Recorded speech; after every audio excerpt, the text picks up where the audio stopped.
Tucked away in the gnarled roots of an ancient oak lived Barnaby the gnome. Unlike his cheerful gnome neighbors who reveled in tending their gardens, Barnaby grumbled about everything.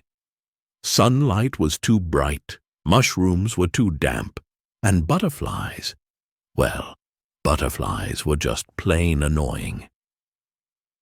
One blustery afternoon, a tiny lost butterfly named Luna was swept away from her flower patch by a strong gust of wind. She landed dazed and confused right at Barnaby's doorstep. Barnaby, startled by the fluttering wings, emerged from his burrow. "What do you want?" he barked, his voice like pebbles rolling down a hill. Luna, trembling, explained her predicament, tears welling up in her large butterfly eyes. Barnaby scoffed. "Lost, are you? Typical butterfly business. Can't even navigate your own flower patch." But seeing Luna's despair, a flicker of something unfamiliar stirred within him, perhaps a hint of sympathy. Grunting under his breath, Barnaby pulled out an old dusty map he used to track the best mushroom patches. "Fine," he grumbled. "Follow me, you fluttering nuisance." Barnaby, surprisingly patient, led Luna through the winding paths of the forest. He used the map to navigate by landmarks, pointing out moss-covered rocks and babbling brooks Luna might recognize.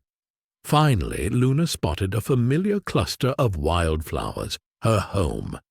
Relief washed over her, her wings fluttering with joy. She turned to Barnaby, her eyes sparkling with gratitude. "Thank you, Mr. Gnome. You helped me find my way back."